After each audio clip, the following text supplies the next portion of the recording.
My girls are textures. Yeah, they'll text me for 90% of stuff, but if the phone rings, that's one of them. I'm like, oh, what's the problem? Car broken down. Oh, yeah. I knew you were going to play. 18-year-old. I'm done. Oh. Which is my line welcoming. I told a gentleman in my office, I was like, it's tip time of the year is when we work through paper. We buy the nice bright white paper, and I was like, so we need to order some.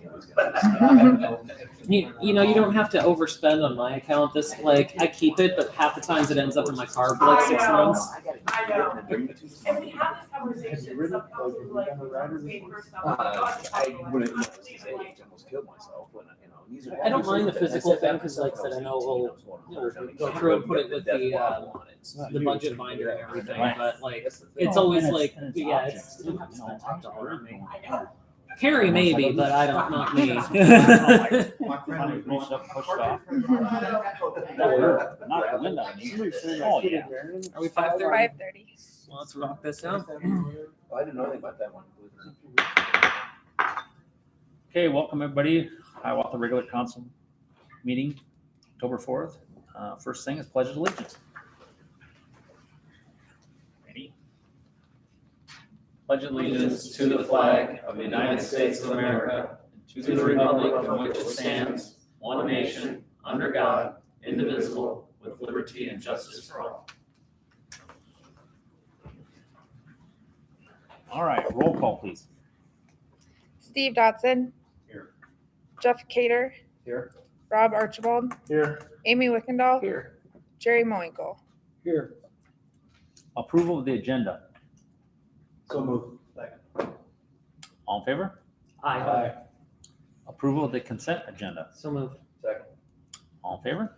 Aye. Citizens input. Other than Maggie out there, I don't think anybody's going to input, so we're going to move right on. Reports, council members, self. I missed the last planning and zoning meeting. I had people in town from Florida, but reading the minutes, wow, what a meeting. Yeah. So. Yeah. Yeah, got a lot going on, Pat. Keep up. We'll keep feeding you. Just about it. Exactly. Dennis? The only thing I would like to add is congratulations to Chris Stoner. The library board made a decision last week after going through a process. They had several very good applicants, and they chose to extend the permanent library director position to Chris Stoner, and he did accept. Oh, awesome. That's awesome. Hope he enjoys his. Yeah, and I sat in on interviews or questions or whatever you want to call it with Dennis and Carrie, and it was good candidates. Like everybody was very good candidates. So, and Chris is going to do a great job. Very good caliber. All right. Well, a few of us went to the League of Cities. That was interesting. Glad to have it in town. Fun stuff. Get a NASCAR race at Newton. You guys seen that on the? Yeah. That's something. Bring it to Iowa. Yeah, bring it. Nice. So, my little buddy Mike was all excited about that. He told me he had a secret down there and couldn't tell me. That was it. All right, let's move right on to business. Maggie, you're up first. Presentation. Thank you very much, everyone. I'm Maggie Berger with Spear Financial. We have laid in front of you the colorful copies of your TIF and debt report tonight. It's that time of the year. It doesn't seem possible, but here we are. So the red pages, I'll remind you, this outlines the general obligation debt that you have outstanding. This goes on for about 4 pages. Your newest general obligation debt is on page 4. It's at the beginning of page 4. It is the 2023 debt. It was issued for $2,920,000. It was issued in May, if you'll recall, or we sold the bonds in April, closed in May. The TIC, or the true interest rate associated, is 3.6%, which is a stark difference to the last couple of years, where it was in 21 1%, and in 22 2.99%. I will say though, we were very happy with the 3.6 versus the 2.99% from the year before. Interest rates by the Federal Reserve have moved more than 6% in an 18-month period, and we still are holding at that high 3, even low 4% range for general obligation debt right now in that 10 to maybe 15-year time frame.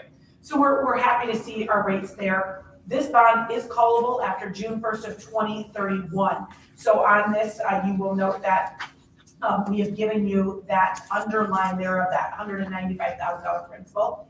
We give you the principal and interest, and then we tell you that some of this debt is paid with TIF in that yellow column. So of all the debt that remains outstanding, you just have some TIF dollars coming in on them.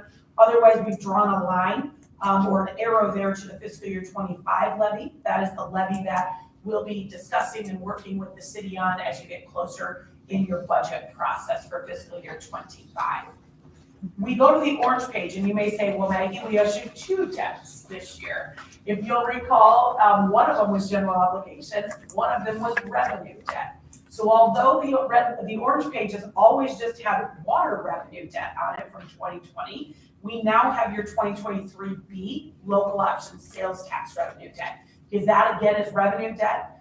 It will count against debt capacity for this purpose, but we don't want to put it into your general obligation debt needs, just because we don't want it to show up there and have people thinking it could be a general obligation debt. The other thing the takeaway here is the big empty column that says total property taxes.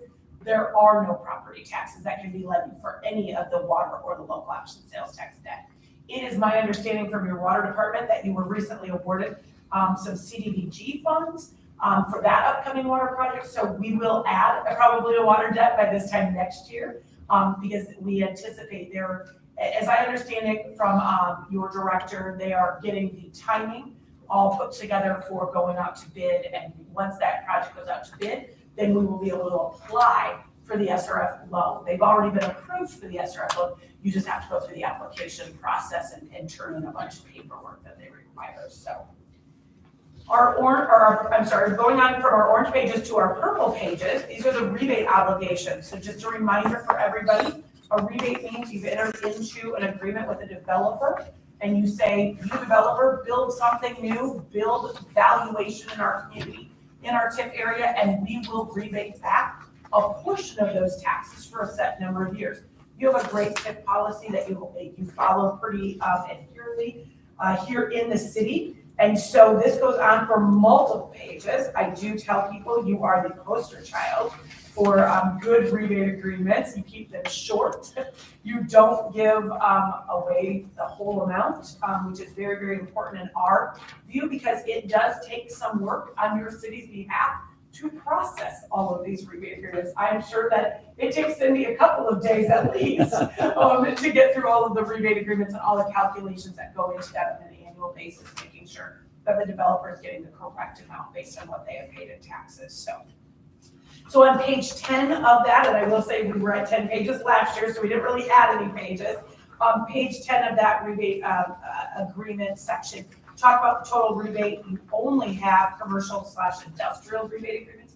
There are no housing rebate agreements with the city right now, and I think that's the way you want to keep it. So there's no low amount of income funds that go along with housing, so we don't have to worry about that. And at this point in time, all of your rebate agreements are annually appropriated. And so that's very important to note. That just means that we only have to count that annual amount shown, like in 2024, the $1,634,800. That's all that has to count against the debt capacity, not the $8,708,000 of total rebate agreements outstanding. We just have to count the annual amount, which is very important for your debt capacity purposes. We go on to our yellow pages. These are the pages that outline any of that GO debt from the red pages. If it is being paid with TIF, a portion of it's being paid with TIF, and we identify these at the time that you do the issuance. Cindy provides us a great list that says these are the items in this year's bond issue that need to be paid with TIF because they're urban renewal related. These are the projects that are not being eligible to be paid with TIF. So the TIF breakout comes onto this page right here, so we know how many TIF dollars we need to collect. And on page 3, we give you that transfer into the general obligation debt service the principal and interest. And that really just says of everything, in 2024, you're transferring in about $891,461 into the debt service so that you can pay that. That just reduces the amount of debt service levy that you have to levy, because that's the portion you pay with TIF. We also bring your rebate agreements on here, and then your total TIF certification. Fiscal year 25, that's going to be about $2.5 million, which is just in line with where you've really been in the past as well. And that's what you'll be asking for by this December 1. You have to ask for TIF before you can get your budget numbers. So all of those reports are due to the county by December 1st. Then we get to our TIF, our GO debt capacity page. This is a very important page, and I want to note, I think I've said it before, this has been inspiring through the years for me in Hiawatha. There were years that we were waiting to issue your debt after you made debt payments in June. So we had the capacity to issue your debt. And so when we get to the bottom of this page, I will point out how important that is. And we look at column number 2, which is fiscal year 24, and we read right down through. Your actual valuation for the entire cities is $823 million. That is growth of about 2.8% over last year. Your statutory debt limit is 5% of that number. So 5% of that number is $41,175,000. We have general obligation debt outstanding of $21,870,000. We only have to count the principal on that. So again, reading straight down column number 2, the principal amount, which is on your red pages, you have those rebate agreements that are annually appropriated of about $1.6 million. And then this is where we bring in that you have local option sales tax revenue debt of $4,740,000. So that's the aggregate amount. And then we show you down below the next set of columns down. We're going to pay back $3.1 million of GO debt in fiscal year 24. You are not making a local option sales tax principal payment in 24. And the reason is the debt that you issued for your fire station is tied to local option sales tax that start in fiscal year 25. So you're finishing up your 24 receipts based on that ballot language. Your 25 receipts are what will be paying this debt. So that starts in column number 3 at $380,000 a year, $395,000, $415,000, and so on. If we bring this down, your remaining debt capacity that's not obligated is $16,091,000, or about 39%. If we take off 15%, and that's the conversation we've had with the council in the past, that you probably never want to issue more than 85% of your total debt capacity. If we take that $6 million right off the top, that leaves you with $9,914,000 that you comfortably could issue debt for. The difference between issuing debt and paying debt are two very different things. So again, going back to the start of this conversation on the green pages, there were years where that number was negative down there at the bottom, and we needed to wait and not sell debt until after June 1st, after you made the debt payments, so that we got ourselves into a positive place. So this is very exciting for us to see that this number is almost at 10 million, and that's with the contingency taken off. And so I think that it speaks volumes about the growth that your city's had and the responsible, how responsible you've been with your debt issuances through the years. We go on to our blue pages, which are our last pages, and this is column number 2, again, is fiscal year 24. This section outlines, you have TIF areas set up all over the city. So this podium is a TIF area. The microphone on top of the podium is anything that's grown in value in the TIF area, right? So anything that's grown is reflected on these pages. You have $262 million in commercial growth in your TIF areas. You have $32 million of industrial growth. We have $201 million of residential growth. Now that number looks like it significantly grew over column number 1. If you go one section down, multi-residential is in the fiscal year 24, or is in the fiscal year 23 numbers, but not in 24. We have eliminated the classification of multi-residential and we have combined it with the classification of residential. So you probably did not grow from 181 million to 201 million, because 11.5 million of that was multi-residential that is now classified residential. And there, if you recall, that multi-residential used to pay taxes at 100%, and then it went on that steep rollback where it worked its way down, and it was set to merge in fiscal year 24 with the residential property. Again, in column number 2, that's total TIF property taxable valuation of about 375 million. Your TIF tax rate is $29.80. That's the city, county, school, everybody's combined tax rate minus things like debt service levy, school pebble, community college debt service levies, school instructional, all those things come out. You can't touch those in a TIF area. And so that produces about $11,190,000 in TIF dollars. You are using for your GO obligations about $891,000, and for your rebate obligations about $1,634,000. So you have unclaimed TIF dollars. We're not telling you to go claim those TIF dollars, because remember, for every dollar that you collect, you have to have an obligation first and foremost, but every dollar you collect, part of that money is coming out of your general fund. So if you just continue to let dollars flow back in that are unclaimed and that you're not using, those dollars help make up growth in not only your general fund, but the general funds of the county and the school district as well. So with that, I'd answer any questions. That's a whole lot of information. Yeah. Anybody got any questions, Maggie? Real quick, I know you don't have a magic crystal ball. Any guesses as to what the interest rates will be or projections over the coming fiscal year? So interestingly enough, the Federal Reserve has said multiple times that they anticipate that interest rates, that they may do one more raise here in calendar year 24. They meet 2 more times. So I would expect that we're gonna see another rate increase of maybe 25 basis points.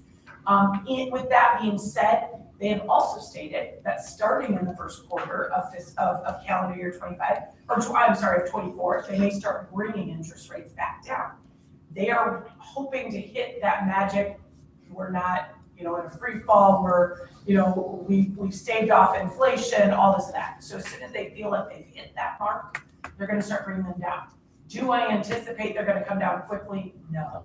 I think something globally has to happen for that mark to come down. I mean, those are the unknowns. Through the years, I have a spreadsheet that kind of tracked the last 25 years of interest rates, and the interest rates fell after September 11th, and the interest rates fell after the global financial crisis, and they fell after the pandemic, and they fell sharply. So it's those types of activities that make a sharp decrease. I really believe that interest rates will continue to maybe trend down, but I think they're going to trend down very slowly, maybe 25 basis points a quarter, maybe even 25 basis points every half a year. From an interest rate standpoint, though, with general obligation debt, again, we've kind of seen them top off. Like I said, interest rates are at, mortgage rate, we were talking about this earlier, a mortgage rate is at 7 to 8% right now. And our GO debt is not there, right? It's hovering around that 4 to maybe 4.5%.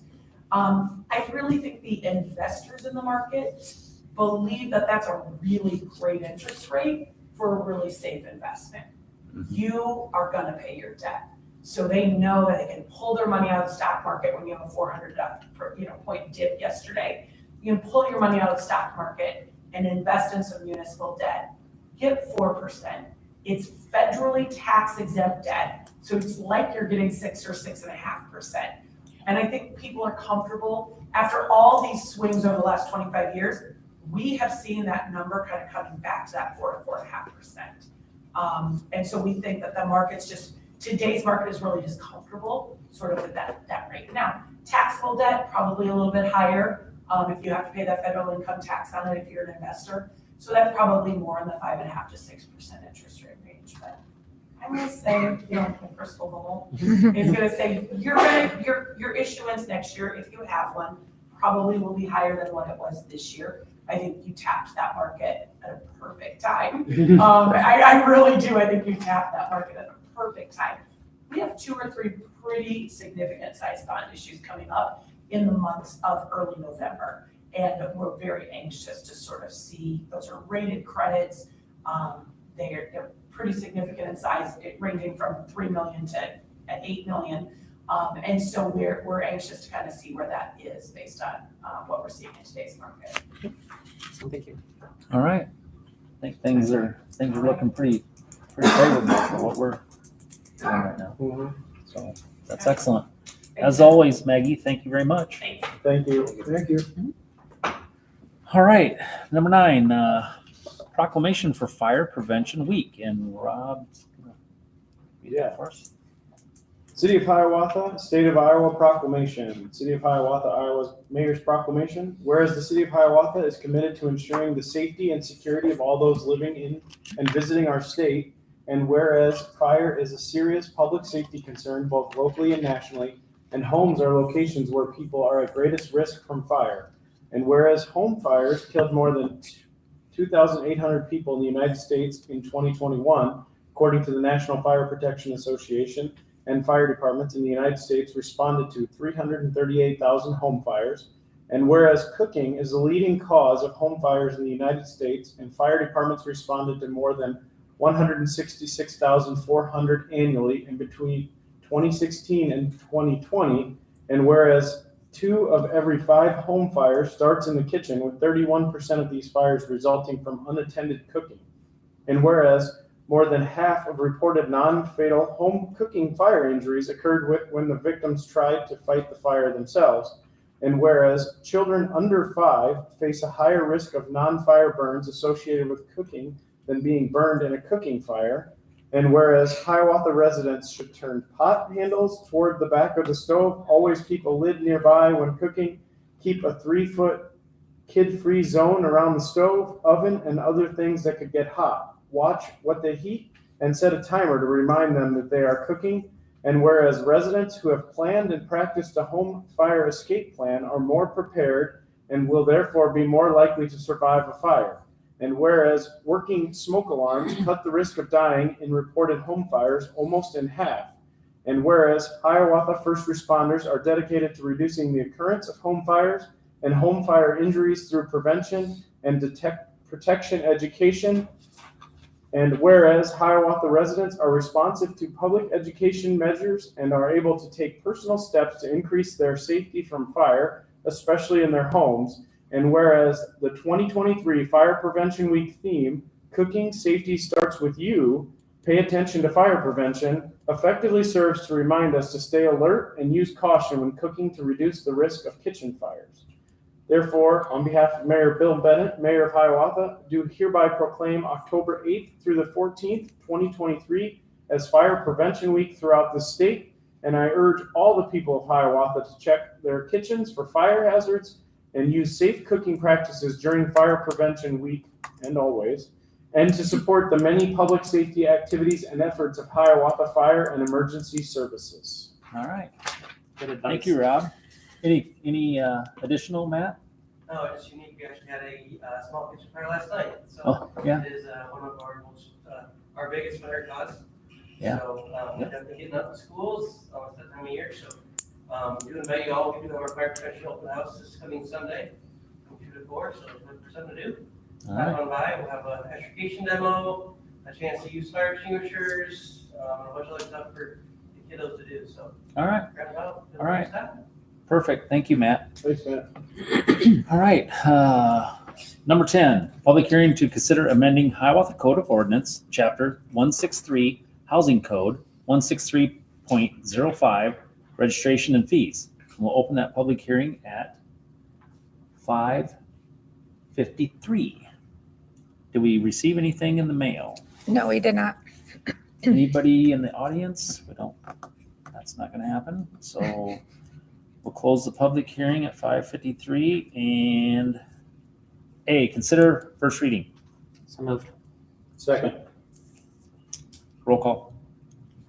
Jeff Cader, Aye. Rob Archibald, Aye. Amy Wickendall, Aye. Jerry Moinkle, Aye. Steve Dodson. Aye. B, consider waiving second and third reading. So moved. Second.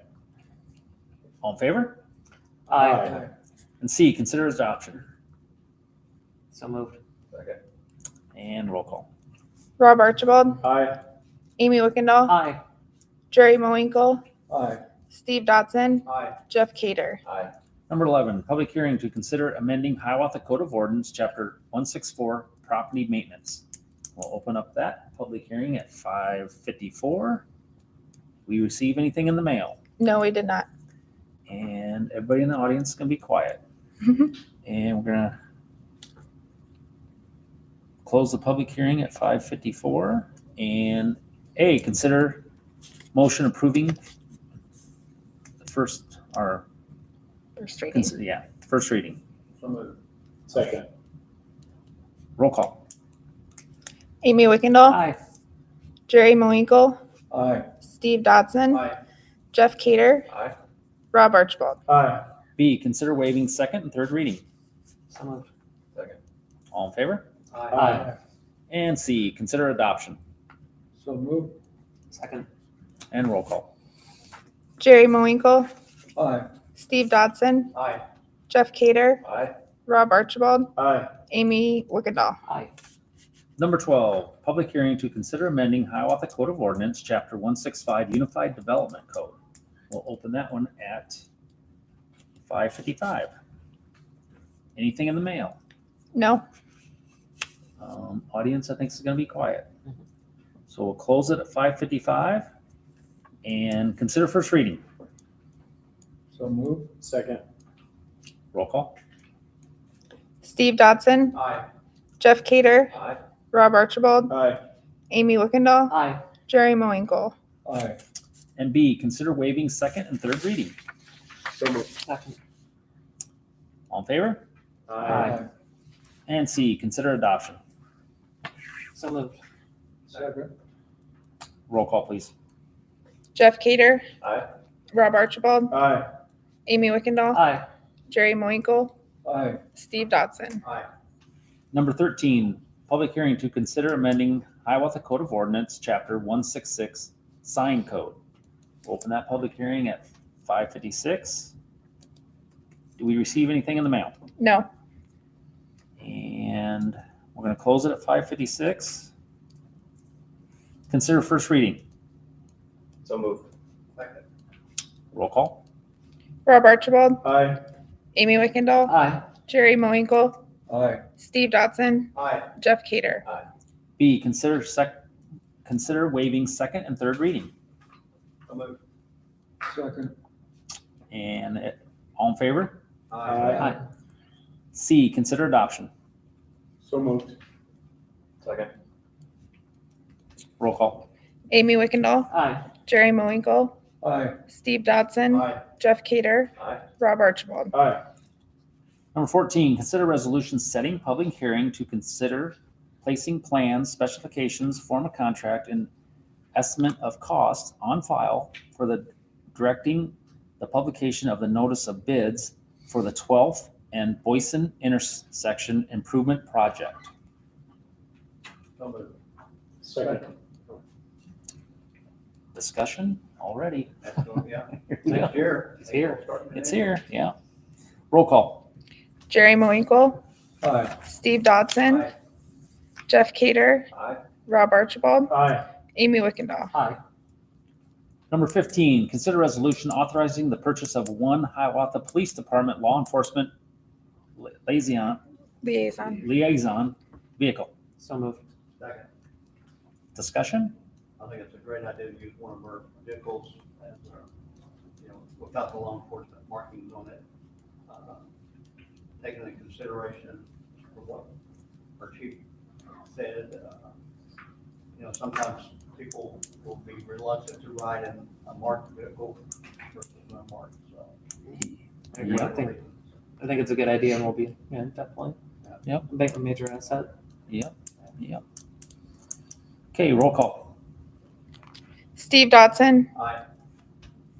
Jeff Cader, Aye. Rob Archibald, Aye.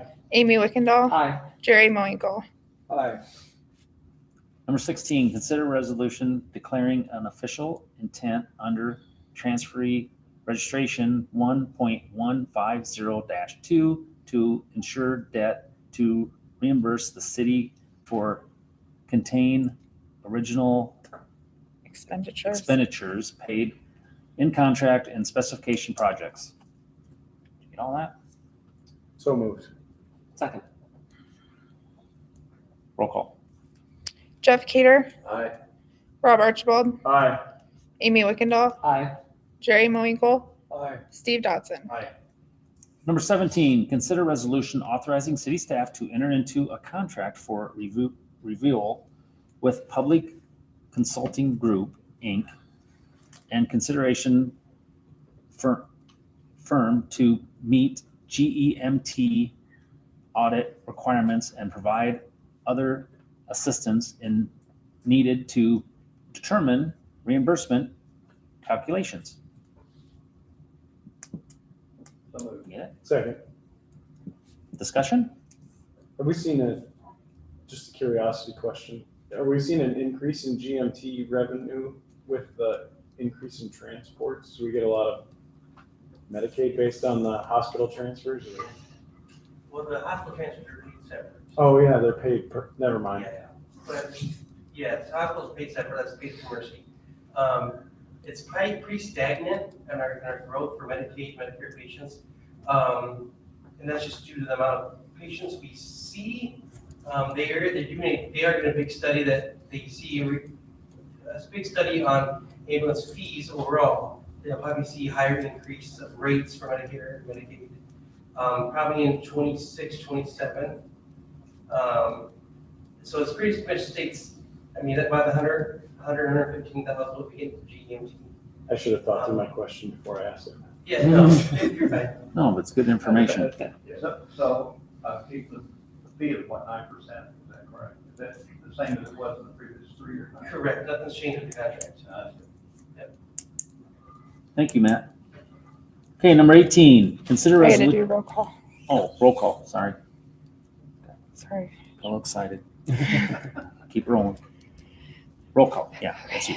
Rob Archibald, Aye. Amy Wickendall, Aye. Jerry Moinkle, Aye. Steve Dodson, Jeff Cader. Number 18, consider resolution accepting improvements installations for Edgewood Village First Edition. So moved. Second. Discussion? Roll call. Amy Wickendall, Aye. Jerry Moinkle, Aye. Steve Dodson, Aye. Jeff Cader, Aye. Rob Archibald. Aye. Number 19, Northwood Drive Storm Sewer Project. A, consider resolution approving change order number 2. So moved. Discussion? Roll call. Jerry Moinkle, Aye. Steve Dodson, Aye. Jeff Cader, Aye. Rob Archibald, Aye. Amy Wickendall. Aye. B, consider resolution approving final pay estimate number 6, final retainage and accepting improvements for Northwood Drive Storm Sewer Project. So move. Second. Discussion, I think Northwood Drive looks great. Right? Yeah, it does. Doesn't it really look, really improved Northwood Drive. With the sidewalk and stuff, it really turned out nice, so. Have you got any feedback from residents?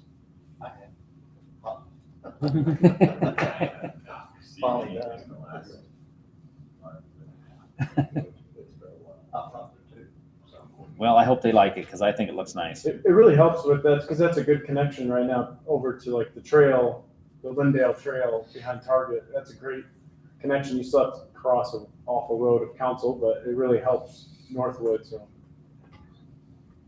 Negative is that we not get the last connection right at Robbins Road, but we'll get that next year. Yeah. Well, we got 2 Christmas trees in holding. Three Christmas trees. Yeah, 3, I guess it is. Okay. All right, roll call, please. Steve Dodson. Aye. Jeff Cader. Aye. Rob Archibald. Aye.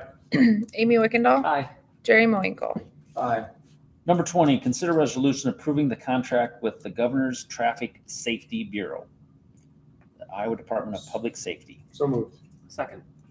Discussion? Does this amount go up and down, Ben, or does it stay pretty consistent? This would be the same amount that we had last year. They sort of tailor the amount of reimbursement on population, number of officers you have, availability you have of officers to be able to work the overtime. Is this the second year or is this just an ongoing? So we had GTSB many years ago, and interest in the program kind of fell off. We have a younger crew of officers right now who are hungry for the overtime, and so this would be the second consecutive year. So it has to be overtime hours? Can't obviously supplement your normal staffing. No, you cannot. Again, should have thought through that question. Nice try, Rob. All right, roll call. Jeff Cader, Aye. Rob Archibald, Aye. Amy Wickendall, Hi. Jerry Moinkle, Aye. Steve Dodson. Aye. Okay, number 21, any items for the next council's work session, agenda, anything? Yeah. I'll make a motion to adjourn. Second. All in favor? Aye. We are adjourned at 6:05. Good job. Does it make a little more sense? It does. It's still